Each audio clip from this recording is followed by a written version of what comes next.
अस्सलाम वालेकुम एवरीवन। आज हम बात करेंगे एसेट के बारे में। एसेट अकाउंटिंग की टर्मिनोलॉजी में किसको कहते हैं। सबसे पहले हम इस डेफिनेशन को रीड करते हैं, उसके बाद हम एक एग्जांपल के साथ इसको समझते हैं। Asset is a resource a company owned or controlled as a result of the past transaction to receive probable future economic benefit।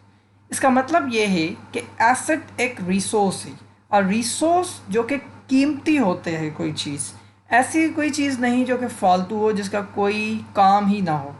Asset एक रिसोर्स होता है जिसको कंपनी किसी ना किसी काम के लिए इस्तेमाल करती है, उससे कोई ना कोई फ़ायदा हासिल करती है या उसका कोई काम होता है। ऐसी कोई फालतू चीज़ नहीं होती कि जिससे आप कुछ हासिल ही ना कर सको। तो सबसे पहले तो ये लाजम है कि एसेट के होने के लिए वो एक यूज़फुल कोई चीज़ होनी चाहिए जो कि कंपनी ओन करे या कंट्रोल करे। यानी कि चाहे वो आपकी ऑनरशिप में हो या ना हो, अगरचे वो आपके कंट्रोल में भी है, यानी कि आप उसको किसी भी तरह से यूज़ कर सकते हो, तो वो आपका एसेट है। इसके लिए ये लाजमी नहीं कि कोई चीज़ अगर आप परचेस करो तो ही वो आपका एसेट हो। आप किसी चीज़ को रेंट पे ले लें। फॉर इंस्टेंस आपने कोई चीज़ लीज़ पे ली, मशीनरी आपने लीज़ पे ली, बिल्डिंग आपने लीज़ पे ली, और उस बिल्डिंग में आपने जो है वो शॉप बना लिया किसी चीज़ का, और उस पर आप जो है वो बेनिफिट हासिल करना लगे, तो ये भी आपका एसेट ही है। चाहे वो आपने प्रॉपर्टी बाय नहीं की, आपके पास इतना ज़्यादा पैसा नहीं था कि आप इतने ज़्यादा 10-20 लाख आप जो है वो यूज़ करते हुए आप बिल्डिंग हासिल करें और फिर आप वहाँ पे जो है वो अपना कारोबार स्टार्ट करें।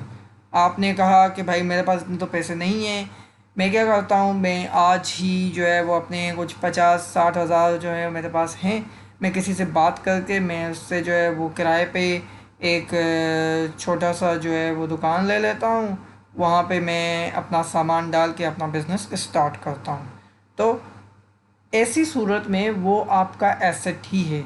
अब वो एक कीमती एसेट है, आप उससे बेनिफिट हासिल कर सकते हैं। एक वो जो दुकान आपने जो लिया है जिसमें आप सामान डालने वाले हो, आपके काम आने वाला है, तो ये एक रिसोर्स है जो कि आप कंट्रोल कर रहे हो, जबकि आप ओन नहीं कर रहे। आपने उस रिसोर्स को रेंट पे लिया है, ठीक है।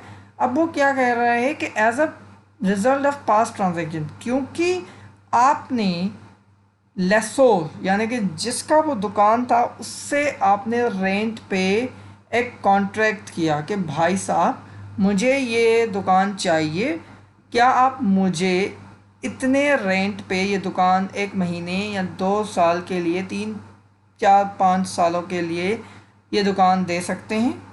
उसने कहा जी हाँ, आप मुझे हर महीने इतना किराया दीजिएगा, ये आपकी दुकान हो या आप उसको किसी भी तरह से यूज़ करें।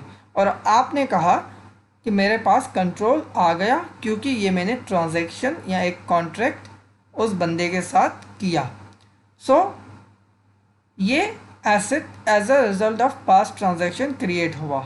तो receive probable future economic benefit, ये सबसे इम्पोर्टेंट पार्ट है।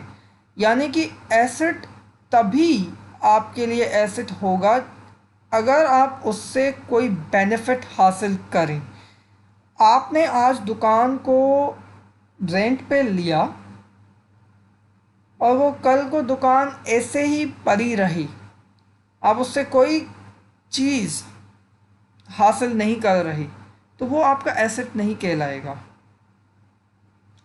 एसेट को एसेट कहने के लिए ये लाजिम है कि आप उससे कोई बेनिफिट हासिल करें। अगरचे आप उस दुकान में कल कोई सर्विस सप्लाई कर रही हैं, फॉर इंस्टेंस आपने नई की दुकान जो है वो ओपन कर ली और वहाँ पे आपके पास बहुत सारे लड़के लड़कियाँ आने लगी और अपने हेयर कट करवाने लगे, तो आपने उनको हेयर कट सर्विस दी, या बहुत सारे जो भी बार्बर के दुकान में सर्विसेज होती हैं वो आपने देना शुरू की। तो यानी कि आपने उस दुकान को किसी न किसी यूज़ के लिए इस्तेमाल किया, या फिर आपने कोई गुड्स सप्लाई की।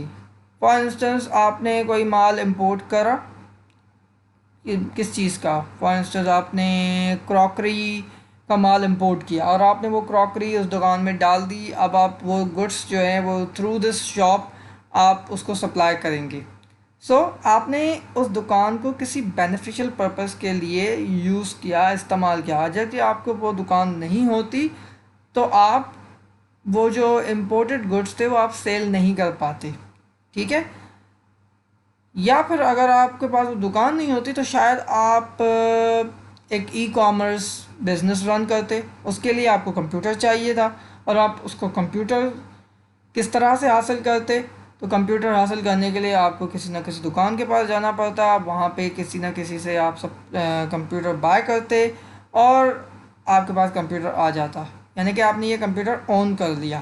اب یہ کمپیوٹر آن کس طریقے سے کیا؟ آپ نے ایک ٹرانزیکشن کری، اس دکان پہ آپ گئے، آپ نے پیسے دیے، آپ نے کمپیوٹر لیا اور آپ اپنے گھر لے کے آ گئے. اب آپ نے کیا کام کیا؟ آپ نے اس کمپیوٹر پہ ایک ای کامرس ویب سائٹ پہ جا کے اپنا شاپ کریٹ کیا. آپ نے وہاں پہ جو بھی آپ نے امپورٹڈ گڈس تھے وہ آپ نے ڈسپلے کرے، لوگوں کو بتایا کہ میرے پاس یہ سارے گڈس ہیں، آپ آرڈر پلیس کرو.